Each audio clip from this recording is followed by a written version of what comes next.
Radio República presenta Recuento Informativo, con el análisis y comentarios sobre los temas que usted necesita conocer y a los cuales tiene derecho. Recuento Informativo. Saludos amigos, bienvenidos a Recuento Informativo. Aquí estamos con el jolongo al hombro como cada día y comenzamos con un saludo cordial de parte de Jorge Trilla, nuestro productor, y de este servidor de ustedes, Julio Estorino. Llegamos a sus hogares a través de las ondas de Radio República, voz del Directorio Democrático Cubano, y estamos listos ya para presentarle esta revista de informaciones y comentarios cuyo objetivo es ponernos todos al día en cuanto al mundo de la noticia, con énfasis especial, desde luego, en todas las informaciones concernientes a Cuba, la situación en la isla y todo lo que alrededor de ella se mueve. Tanto las noticias que se publican allá como las que aparecen en otros lugares del mundo con relación a Cuba, y de un modo especial también tenemos la colaboración de periodistas independientes, promotores de derechos humanos, opositores que nos reportan desde el territorio cubano. Igualmente nos vamos a poner al día, si Dios lo permite, en cuanto a la actualidad internacional en nuestro segmento Mirada al Mundo. Jorge Trilla, como cada día, nos tiene listo ahí el resumen deportivo y al final del programa compartiremos nuestro comentario Canta Claro.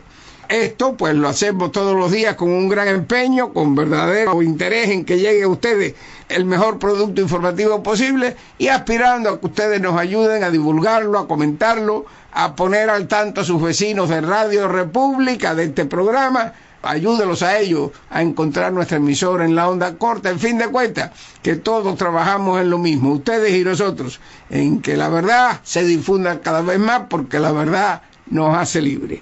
Y bueno, ese es el espíritu, ese es el trabajo, y vamos a comenzar ya con el resumen de la actualidad de Recuento Informativo.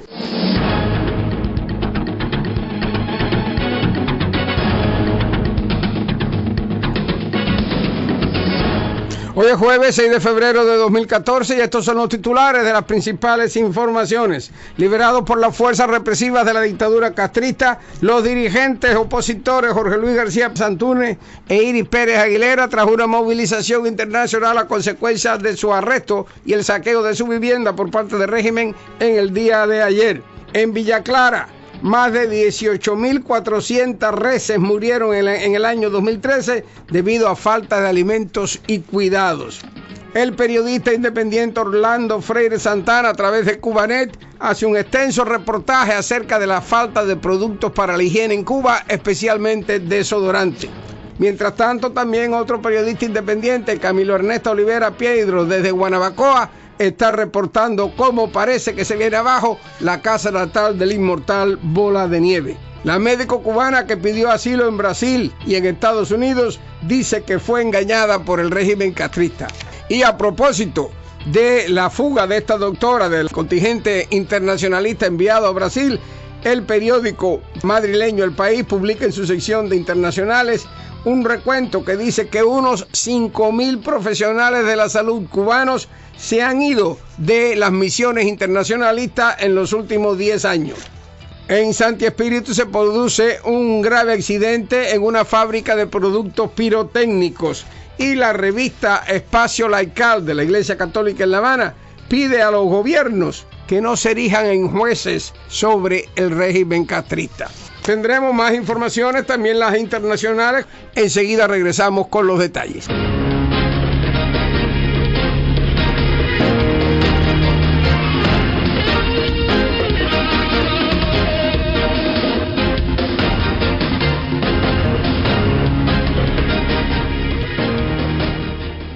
Y aquí tenemos los detalles de las principales informaciones. Los opositores Jorge Luis García Pérez Antúnez e Iris Tamara Pérez Aguilera fueron liberados el miércoles por la tarde después de varias horas de arresto y de un fuerte operativo en su residencia en Placeta Villa Clara. Mi vivienda fue vandalizada, asaltada y saqueada por el alto mando de la policía política, denunció Antúnez, afirmando que antes del registro, oficiales de la seguridad del Estado les dijeron: venimos por 2 razones: a borrarte todos los carteles que tienes en la fachada de tu casa y a ocupar todo lo que tenga carácter contrarrevolucionario. El opositor dijo que fue trasladado a la unidad de instrucción policial de Santa Clara, donde un oficial le cuestionó, entre otras cosas, el reparto de información en CDs y la entrega de juguetes a niños en enero por el Día de los Reyes. Por su parte, su esposa, Iris Tamara Pérez Aguilera, dijo que fue golpeada durante el arresto y acusó a un oficial de manosearla durante su traslado a instrucción policial. Tengo la boca partida, dijo Iris Pérez Aguilera. Me pusieron en la boca un trapo embarrado de petróleo con grasa, me lo restregaron por la cara. Un oficial me trató de toquetear, me tenían esposada a la espalda. Otro llamado Misael le decía, tócala más. El Directorio Democrático Cubano en Miami, la Alianza por la Libertad de Cuba y otras fuerzas opositoras desarrollaron en la tarde de ayer una fuerte campaña de información acerca del arresto de Antúnez, su esposa, otros activistas y el saqueo de su vivienda. Aparentemente los efectos de esta ola de protesta de alguna manera hizo que la dictadura se moviera rápidamente en cuanto a la liberación del líder opositor y de su esposa. En otro orden de noticias, más de 18.400 reses murieron en el año 2013 por falta de alimentos y cuidados tan solo en Villa Clara, según informó la prensa castrista. La escasez de ganado vacuno que afecta desde hace décadas el suministro de carne y leche a la población es un motivo constante de malestar en la isla, por lo que resulta muy complejo entender un problema de este tipo, reconoció el vocero del Partido Comunista, Granma. Hay situaciones como la alta mortalidad vacuna que se repiten año tras año, sin que hasta la fecha haya aparecido la solución a un flagelo que ha impedido el esperado crecimiento de la masa ganadera en el país, además de su incidencia en el cumplimiento de los planes de entrega de leche y carne, dijo a manera de excusa el Granma. Los datos indican que en Villa Clara solamente murieron en el 2013 un total de 18.407 cabezas de ganado, entre vacas y terneros, unas 1.142 más que en el año 2012, a lo que se suma la pérdida de más de 4.600 animales por hurto reportada en los últimos 2 años, pese a que ese delito es severamente castigado por la represión castrista. Otra información, esta se debe a un reportaje del periodista independiente Orlando Freire Santana a través del servicio informativo Cubanet, en el que da cuenta de la falta de desodorante, así como de otros productos para la higiene personal en Cuba, algo que parece que se ha agudizado en los últimos tiempos. A ese efecto, el periodista dice que recorrió varias tiendas de la capital el pasado lunes 3 de febrero. No había desodorante en los 10 sitios que visitó en la calle Obispo. Dice el periodista que estuvo después en 2 importantes tiendas de Centro Habana, La Época y Almacenes Ultra, con igual resultado. Dice que asimismo indagó en varias tiendas ubicadas en las inmediaciones del Parque de la Fraternidad en Moneda Nacional, donde tampoco encontró desodorante. Esta es una de las quejas más frecuentes en los últimos tiempos de la población en cuanto a los suministros en Cuba. Otro periodista independiente, Camilo Ernesto Olivera Pedro, también a través de Cubanet, reporta que la casa natal de Ignacio Villa, el célebre Bola de Nieve, se convirtió en un lugar de hacinamiento para varias familias. La edificación fue subdividida en su interior. Comenzó a sufrir los efectos del paso del tiempo y la falta de mantenimiento. En la década de los 80, las autoridades del gobierno municipal de Guanabacoa intentaron negociar con los inquilinos su traslado. El caso es que en el minuto presente, la casa de Ignacio Villa parece que está a punto de derrumbarse. Forma parte, dice el periodista, de una larga secuela de olvidos, abandonos y derrumbes que afecta al denominado casco histórico de Guanabacoa. La médico cubana que abandonó el programa de médicos extranjeros en Brasil, la doctora Ramona Mato Rodríguez, afirma que fue engañada y que tenía planificado pedir refugio en este país y en Estados Unidos, según confirmó el miércoles el partido opositor de centro derecha DEM que la acogió en Brasilia. Estamos presentando el pedido de refugio a Brasil este miércoles, informó un portavoz de la bancada de ese partido en la Cámara de Diputados. Ella también procuró a Estados Unidos a través de la embajada para tener una garantía mayor, aunque no le han dado respuesta, dijo el responsable. El ministro de Justicia, José Eduardo Cardoso, advirtió que los médicos tienen su visado y licencia para ejercer la medicina en Brasil vinculados al programa y que si salen de este pierden ambos. Yo quería ser libre, me sentí engañada, explicó la doctora cubana en una entrevista telefónica. La doctora Matos llegó a Brasil en octubre con el programa estrella del gobierno federal que busca llevar médicos a las áreas más aisladas y pobres del gigantesco país sudamericano. El programa incluye médicos de numerosas nacionalidades, un gran número de ellos cubanos. La doctora añadió, nosotros, los médicos cubanos, recibimos $400 mensuales en Brasil y nos ingresan 600 en Cuba. Aseguró haberse sentido engañada cuando habló con médicos de otras nacionalidades. Los otros médicos pueden viajar en sus vacaciones y en sus días libres, traer a sus familias. Yo me sentí vigilada hasta en mi casa, dijo. Por temor a represalias en Cuba, si abandonaba el programa y pedía su retorno, afirmó que fue haciendo este plan, pasó un mes investigando y le dijeron que la policía ya fue a buscarla. Entonces supe, dijo la doctora Matos, que un diputado opositor había criticado el programa y le pedí protección.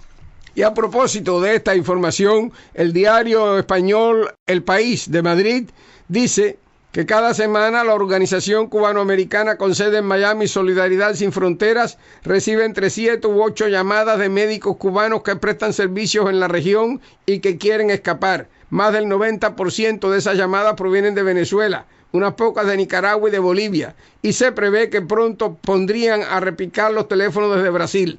Según los cálculos, unos 5.000 médicos, enfermeras y terapistas cubanos han huido de las misiones internacionales en la última década, y la mayoría de ellos ha venido a parar al sur de la Florida en los Estados Unidos. Amigos, vamos a hacer una breve pausa, nos ponemos al día en los deportes con Jorge Trilla. Yo regreso en un segundo con más informaciones. Recuento informativo. Con el análisis y comentarios sobre los temas que usted necesita conocer y a los cuales tiene derecho. Recuento informativo.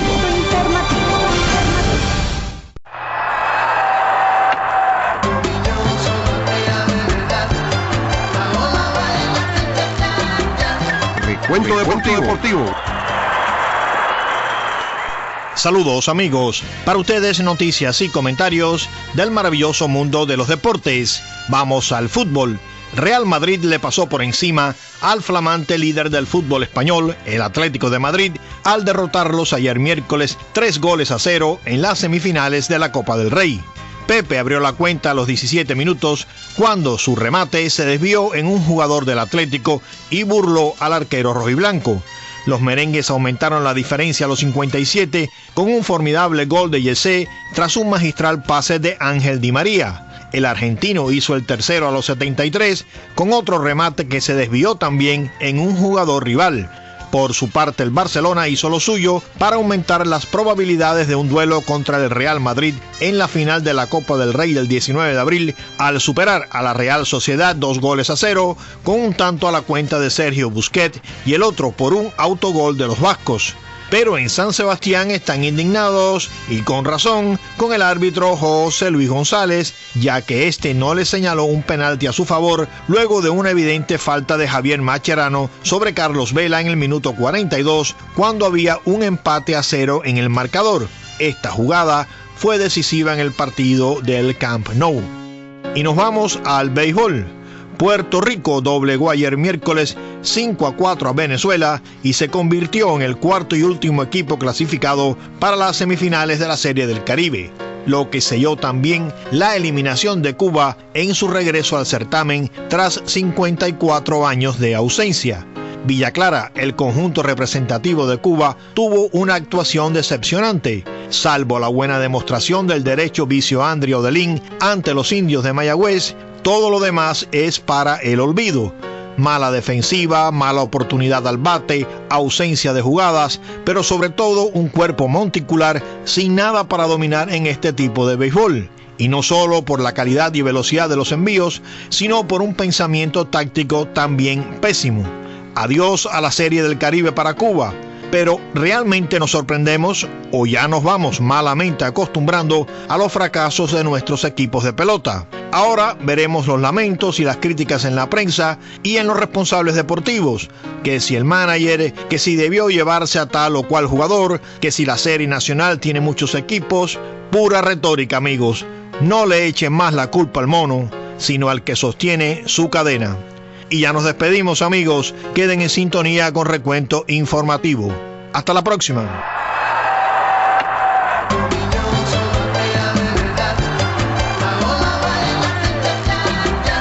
Recuento Deportivo.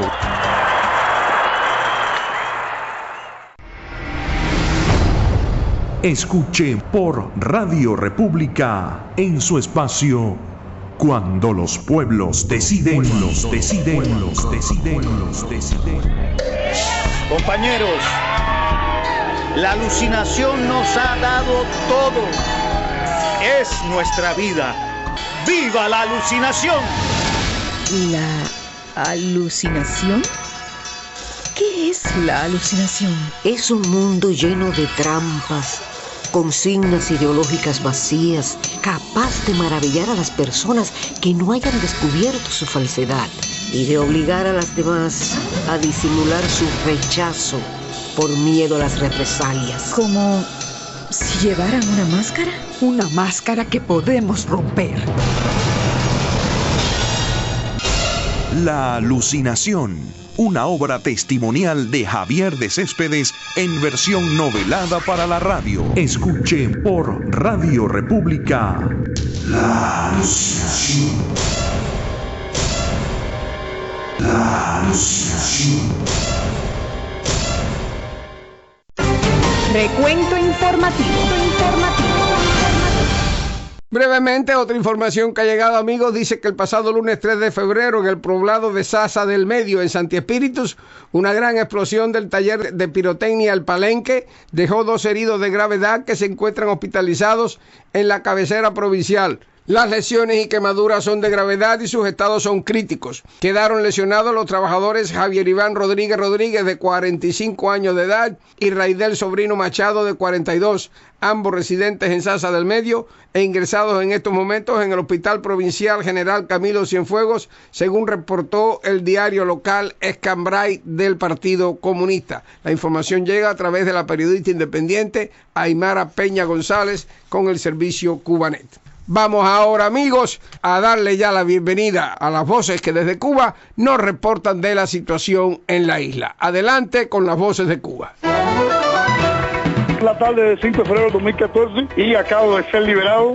Mi vivienda fue vandalizada, asaltada y saqueada por el alto mando de la policía política, quien se personó en horas tempranas de la mañana y me dijeron textualmente: Antunes, venimos por 2 razones. Venimos a borrarte todos los carteles que tienes en la fachada de tu casa, así como venimos a ocupar todo lo que tenga carácter contrarrevolucionario. Estas palabras fueron dichas en la presencia de los activistas Donaira Pérez Paseiros y Loreto Hernández García y Blas Fortún Martínez, que en esos momentos llegaban a mi vivienda. Cuando abro la reja, penetran violentamente, me esposan a la espalda, me introducen violentamente en un auto patrullero. Pude escuchar, no ver, pero sí escuchar los gritos de la arenga de Donaira gritando que aquello era un abuso y siendo maltratada. No pude ver más, puesto que me llevaron directamente a la carrera hacia Santa Clara a instrucción policial. Allí llegué con las esposas fuertemente atadas y introducido en una celda. Cuando llevaba varias horas allí, 2 o 3 horas allí, escuché los gritos desgarradores de mi esposa Iris Tamara Pérez Aguilera, quien, esposada a la espalda, gritaba que un militar la estaba manoseando sexualmente y había una oficial dándole golpe. Durante el traslado no la vi. Lo que sí estoy diciendo es que la policía política, cuando fue a liberarme, un alto oficial de la policía política me dijo lo siguiente: Antunes, hemos estado siguiéndote tu trayectoria luego de tu regreso a Cuba. Si bien es cierto que has cambiado algunas tácticas de lucha, vemos que nos estás haciendo mucho más daño que el que nos hiciste durante los 7 años que quedas fuera de prisión. Ahora me tienes el pueblo saturado de propaganda contrarrevolucionaria con los discos que estás distribuyendo en todo el pueblo. Estás fomentando la distribución de propaganda enemiga, así como estás repartiendo juguetes. Esos son los 3 grandes crímenes: el repartir discos, distribuir información al pueblo, repartirle juguetes a los niños y distribuir propaganda enemiga. Quiero decir que al regresar a mi casa me encuentro con el dantesco y desagradable espectáculo que fue saqueada mucho más de lo que yo pensaba. No solo se llevaron los equipos de música que nada tenía que ver del hijo de mi esposa, no solo se llevaron las cantidades, más de 20 y tantas reconocimientos y premiaciones que recibí allá durante mi estancia fuera del país. No solo se llevaron los discos, la memoria flash, la computadora mía y la de mi esposa, sino que además tuvieron la osadía, la desvergüenza de llevarse también cada uno de nuestras ropas, cada uno de nuestros aseos personales. Sí, José Luis García Pérez, quien les está hablando, estaba en estos momentos en su casa viendo este espectáculo grotesco. Nos han dejado desmantelados. Recuento informativo. Lo prometido es deuda. Ahora con ustedes la actualidad internacional en Mirada al Mundo. Una mirada al mundo. Las negociaciones sobre la ampliación del Canal de Panamá continúan abiertas. Es lo que asegura la empresa española SACIR, que lidera el consorcio que lleva a cabo las obras. Desde España se afirma que los trabajos no se han paralizado pese a las afirmaciones en ese sentido de la Autoridad del Canal de Panamá. La falta de liquidez que sufre el grupo Unidos por el Canal, GUPC, sí podría provocar una parálisis total en breve. En el centro de la disputa, más de 1.600 millones de dólares de sobrecostes de la obra que el consorcio se niega a asumir. La Autoridad del Canal tampoco quiere responsabilizarse de los mismos. La ministra española de Fomento ha apelado al diálogo. Pedirle a las partes que lleguen a acuerdos, porque, como le digo, la peor solución es que la obra no siga adelante. La ruptura total de las negociaciones pondría en peligro unos 10.000 puestos de trabajo. La Comisión Europea ha instado a las partes a que reconsideren sus posiciones sobre un paso que acoge el 5% del comercio marítimo mundial.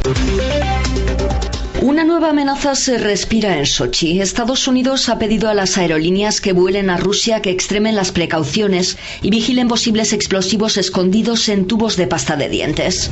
Esta advertencia llega a la víspera de la inauguración de los Juegos de Invierno más caros de la historia, con unas medidas de seguridad sin precedentes y que han sido calificados por Vladimir Putin como la mayor obra del mundo. Podemos ir directamente desde el pueblo hasta las instalaciones deportivas. En realidad no hay ningún problema y me siento muy segura como atleta, no hay nada que temer. Opino lo mismo, no me preocupo ni escucho estas cosas, me concentro en mi carrera y trato de no preocuparme por esas cosas. 88 países participan en los Juegos de Invierno de Sochi, donde hoy ha arrancado la competición. Con 230 deportistas, la delegación estadounidense es la más numerosa. Una de las más pequeñas, la de Georgia, que había barajado la posibilidad de boicotear la cita olímpica rusa. Una nueva cepa de gripe aviar pone en alerta a China, ya que puede contagiarse entre humanos. Se trata de la H10N8, con un perfil genético preocupante que debe ser vigilado de cerca según los científicos. Causó la muerte de una anciana en diciembre y ha contagiado al menos a otra persona. El virus puede sobrevivir en ambientes con bajas temperaturas y por ello debemos aumentar nuestra vigilancia en las granjas de aves de corral. Otra cepa de gripe aviar, la H7N9, ha matado al menos a 23 personas en China en lo que va de año. La mayoría de los casos han sido aislados y, según las autoridades, a diferencia de la temida H10N8, no parece que esta cepa pueda transmitirse de humano a humano. Fallecen al menos 20 personas en una serie de atentados cerca de la zona verde de Bagdad. Además, una treintena han resultado heridas. El más grave de los ataques ha tenido lugar en un restaurante habitual entre los miembros de las fuerzas de seguridad, situado en los aledaños de la parte fortificada de la capital iraquí. Un terrorista suicida se presentó en el local y detonó los explosivos adosados a su cuerpo. Los testigos hablan de numerosos muertos, pero aún no hay cifras oficiales. Los otros dos ataques tuvieron lugar mediante coches bomba. 2 vehículos con material explosivo fueron detonados, estacionados frente al Ministerio del Exterior, y otro coche hizo explosión cerca de un puente que conduce a la zona verde. De momento nadie ha reivindicado la autoría de los atentados. Una mirada al mundo. Recuento informativo. Y ahora en Radio República, Canta Claro, un comentario de Julio Estorino. Si el olfato político no me engaña, me atrevería a decir que nos están tratando de preparar una cama en el lenguaje que nosotros todos los cubanos entendemos. Si tú vivieras fuera de Cuba como vivo yo, en un país donde existe la inmensa diversidad de prensa y fuentes de información como es los Estados Unidos, te daría cuenta por frecuentes reportajes informaciones, noticias muy bien articuladas de cómo un montón de opiniones favorables están saliendo en distintas partes de los Estados Unidos, abogando por la normalización de relaciones entre Washington y La Habana sin ningún requisito previo, abogando porque se saque al régimen castrista de la lista de gobiernos que apoyan el terrorismo sin nada que haya indicar que el régimen ha desistido de lo que han sido siempre sus planes malévolos, y cuando todavía está muy fresco en la vista y el recuerdo de todo el mundo el barco cargado de un tremendo arsenal con rumbo a Corea del Norte, enviado directamente por el régimen castrista, tratando de burlar las sanciones internacionales en contra de ese régimen terrorista. En fin de cuentas, que a esto se suma ahora, bochornosamente, empresarios, magnates cubanoamericanos, como es el caso del señor Fanjul, abogando de cierta manera por este nuevo enfoque de la realidad cubana que poco tiene que ver con la misma realidad, valga la redundancia. Sencillamente, si en Cuba hubiese cambiado el estado represivo, si en Cuba hubiese cambiado la manera de actuar del régimen, si en Cuba existiera un gobierno legítimo, o por lo menos un gobierno que se abriera de verdad a la legitimidad, serían cosas para considerar. Pero mientras lo que impere sea la misma dictadura dinástica, y mientras su modus operandi sea el mismo, como hemos comprobado con el violento arresto de Antúnez, su esposa y otros activistas del centro de Cuba, habrá que decir de si nada ha cambiado, nada merece el cambio. Sencillamente, con la dictadura castrista no se puede andar con carantoñas. Termina de esta manera la edición de hoy de Recuento Informativo. Gracias a todos ustedes por la sintonía. Mañana, Dios mediante, los esperamos aquí en Radio República para otra edición de esta revista de informaciones y comentarios. Hasta entonces, y que Dios me los bendiga. Radio República les presentó Recuento Informativo, con el análisis y comentarios sobre los temas que usted necesita conocer y a los cuales tiene derecho. Les esperamos en nuestro próximo programa. Recuento Informativo.